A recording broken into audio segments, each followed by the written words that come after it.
Hey everybody, welcome to the channel. You're listening to our Dungeons and Dragons game. I'm your host, the Dungeon Master, and I should point out, I'm not always the DM. Sometimes somebody else runs the game. We just take turns. Um, this particular game was actually ran by Kelson Barber in 1995. Um, so let's just dive in. I could tell you a lot of the behind the scenes stuff going in, but I will say this. I'll say this one thing. So Kelson loved horror movies and he loved history. He went on to become a college professor. And for a little while, he dated a girl named Amy. And she had told us, I don't know if this is true, but she had told us that her parents owned the campgrounds where the Friday the 13th movies were filmed. And the reason I mentioned that was because Kelson was always really into horror movies, and I think it was a big influence in his approach to running a game, as well as his love of real world history. Um, so so a lot of that is in this adventure, and specifically, we start out in a town that, because of all this, I always feel like it's based on the setting of those early Friday the 13th movies. And it's the same time period. It's the 1980s, and there's a group of Cub Scouts pictured here who are being taken camping. And the guy who is taking them, his name is Merle Lincoln. And so Mr. Lincoln has a pickup truck. The boys are just in the back. This is back in the era with no seat belts and so on and so forth. Um, as soon as the truck is stopped, the boys jump over the sides of the truck and run into this little convenience store in this tiny little town. And they start grabbing um, candy and chips and so on and so forth, right? That they're going to take camping with them. And they go over to the cooler. And the first bit of foreshadowing that we get is in the cooler, they're grabbing glass bottles of cold pop, 7 Up and stuff like that, Mountain Dew. At any rate, where the milk is in the cooler, if you're of a certain age, you'll remember seeing stuff on cartons of milk that was the "Have you seen me?" Right? And it was always missing kids. It was a black and white photograph of a missing kid. And so we see a blonde kid with kind of a mullet named Hank. We see an attractive red-haired girl named Sheila, her younger brother Bobby, who also has kind of shaggy blonde hair. There's a girl named Diana, who's an attractive African American girl. There's a kid named Presto, who's kind of nerdy, has brown hair and glasses. At any rate, all these kids are missing. And of course, if you were a kid in the 80s, you didn't really pay too much attention to that, right? So our heroes just take their stuff up to the counter and are teasing each other, the usual thing. But the kids on these cartons of milk are the kids from the old Dungeons and Dragons TV show from the 80s. So the boys in this little general store are going to suffer the same fate very shortly. Um, but we're not quite there yet. So at any rate, Mr. Lincoln pays for everything, goes out to the pickup truck, and the boys all, hop in the back. John is the youngest and the shortest. He has the most trouble getting in the truck. His brother Josh pulls him up in and is teasing him and calling him names for being unable to get in. Um, Artie is kind of the big one of the group. He's the tallest one. He's got like a red sweatshirt hoodie kind of thing. Um, and then Carlson is the fourth member of the group, and he is wearing like a green flannel shirt and has kind of blondish hair and glasses. At any rate, so um, they head out. They drive into the woods. Um, they've got a trailer behind um, the pickup truck with all sorts of useful stuff on the trailer, and they set up camp. And they've got some four-wheelers. Uh, the kids brought BMX bikes, so on and so forth. All the trappings of an 80s camping trip, right?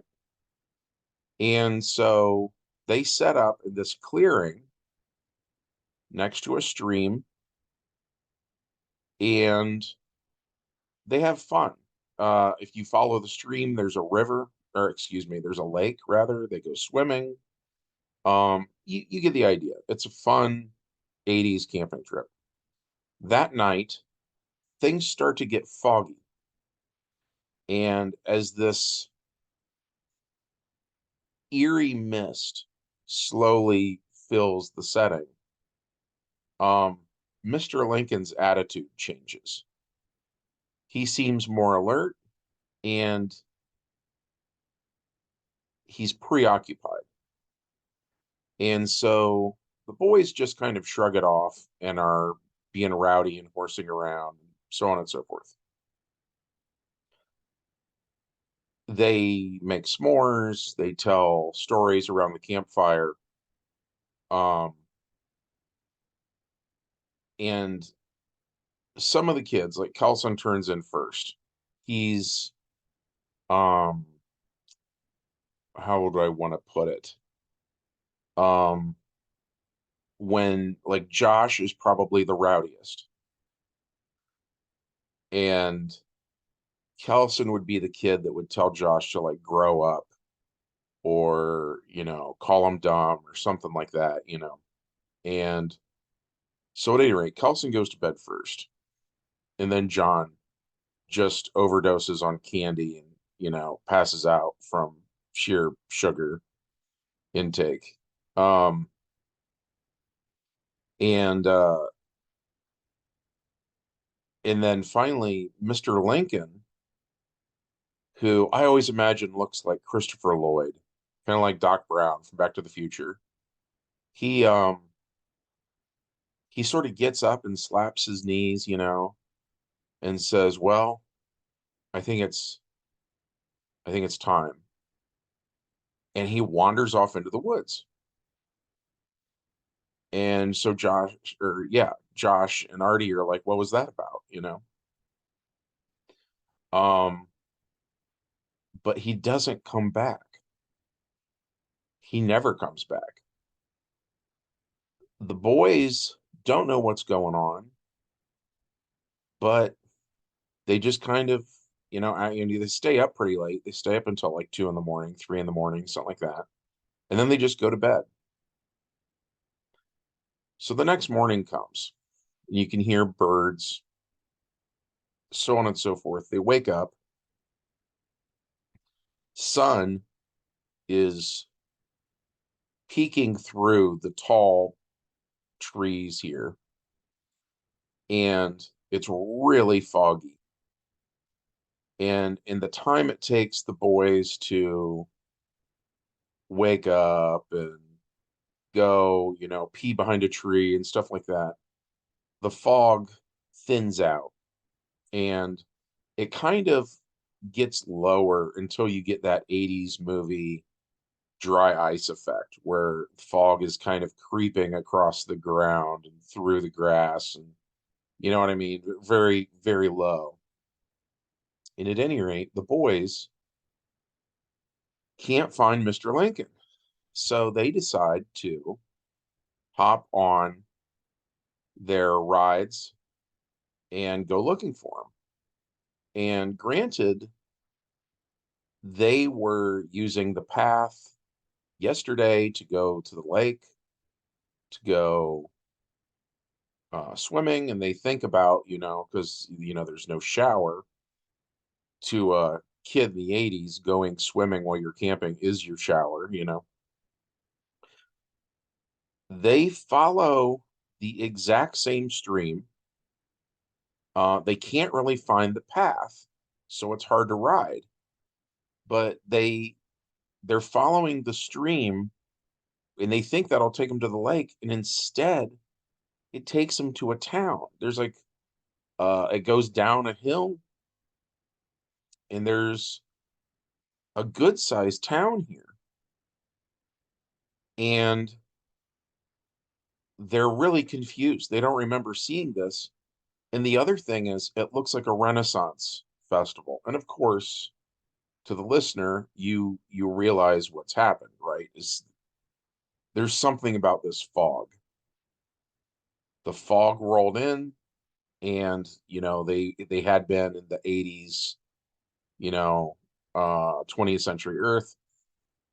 The next morning when the fog rolls out, it has brought them someplace completely different. It took their entire campsite someplace completely different.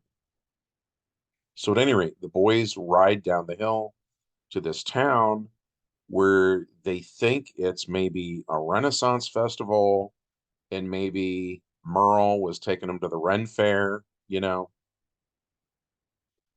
And boy, are they in for a shock.